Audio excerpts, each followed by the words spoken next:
জয় মা কালী, জয় শিব শম্ভু। নমস্কার বন্ধুরা, আপনারা দেখছেন দেব কাহিনী চ্যানেল।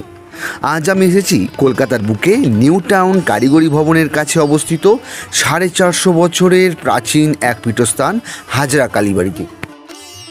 ভাবছেন নিউ টাউনে এত পুরনো ইতিহাস? এখানকার প্রতিটি কোণায় লুকিয়ে আছে রহস্য, লোককথা আর অলৌকিক ঘটনা। চলুন আর দেরি না করে ঢুকে পড়ি ইতিহাসের গভীরে, সেই সঙ্গে ঘুরে দেখি এই মন্দিরটি। স্থানীয়দের কাছে এই শিব ঠাকুরের নাম হাজরা, সেই থেকে মন্দিরের নাম হয়েছে হাজরা কালীবাড়ি। 450 বছরের প্রাচীন মন্দির হলেও এখন যে স্থাপত্যটা আপনারা দেখছেন সেটা 28 বছরের পুরনো। দেখুন এই মন্দিরের চূড়াগুলি, সত্যি মন্দিরের কারুকার্য অসাধারণ। এই মন্দিরে রয়েছে 3টি গর্ভগৃহ। প্রথম গর্ভগৃহে রয়েছেন স্বয়ম্ভূ শিবলিঙ্গ, দ্বিতীয় গর্ভগৃহে রয়েছেন হরগৌরী,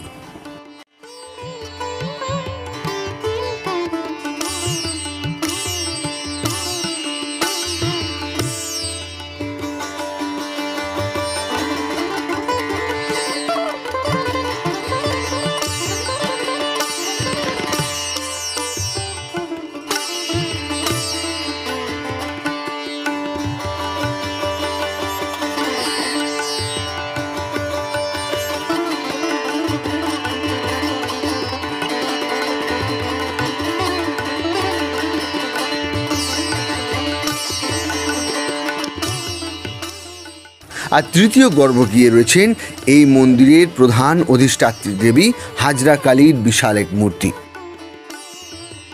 এই মন্দিরের ঠিক সামনে রয়েছে প্রাচীন হাড়িকাঠ, আর এখানে বিশেষ তিথিতে বলিদান দেওয়া হয়।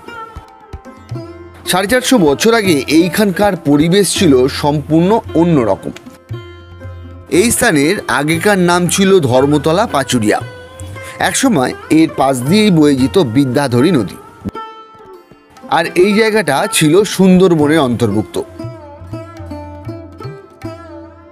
হাজরা কালীবাড়ির পাশেই রয়েছে বনবিবির মন্দির, অর্থাৎ এখান থেকেই আমরা বুঝতে পারি যে একসময় এটি সুন্দরবনের অন্তর্গত ছিল এবং এখানে বাঘের উপদ্রব ছিল।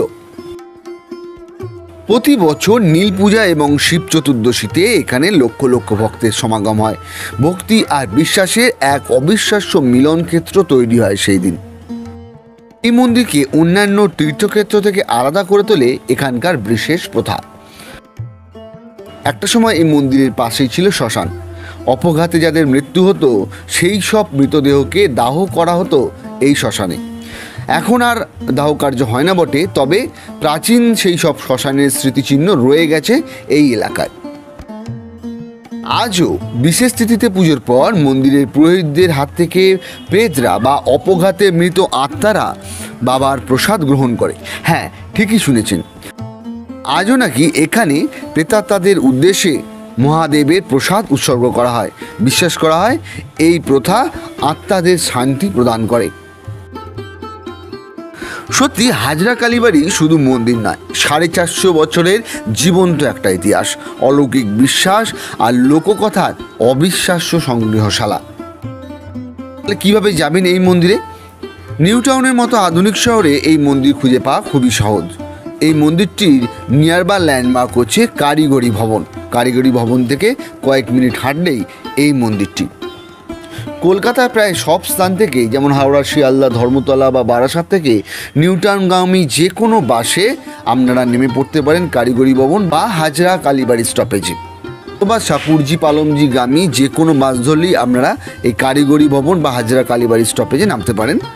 এছাড়াও যারা মেট্রোতে আসবে, নিয়ার বাই মেট্রো স্টপেজ হচ্ছে সল্টলেক সেক্টর 5, সেখান থেকে আপনারা ক্যাব, র্যাপিডো অথবা বাসে করে এই মন্দিরে চলে আসতে পারেন। এই মন্দিরের ঠিক পাশেই রয়েছে নিউ টাউনের বিখ্যাত জগন্নাথ মন্দির। সেই নিয়ে একটি আলাদা ভিডিও থাকলো এই চ্যানেলে, লিঙ্ক দেওয়া রইল নিচের ডেসক্রিপশন বক্সে। আজকে এই ব্লগটি কেমন লাগলো বন্ধুরা কমেন্ট করে জানাতে ভুলবেন না। ভিডিওটা ভালো লাগলে অবশ্যই লাইক করুন, বন্ধুদের সাথে শেয়ার করুন। আরও এই রকম রহস্যময় ঐতিহাসিক মন্দিরের ভিডিও দেখতে হলে অবশ্যই এই চ্যানেলটিকে সাবস্ক্রাইব করে রাখুন এবং পাশে থাকা বেল আইকনটি প্রেস করে দিন। দেখা হচ্ছে খুব তাড়াতাড়ি নতুন কোনো জায়গায় নতুন একটি ভিডিও নিয়ে। জয় মা কালী, জয় শিব শম্ভু।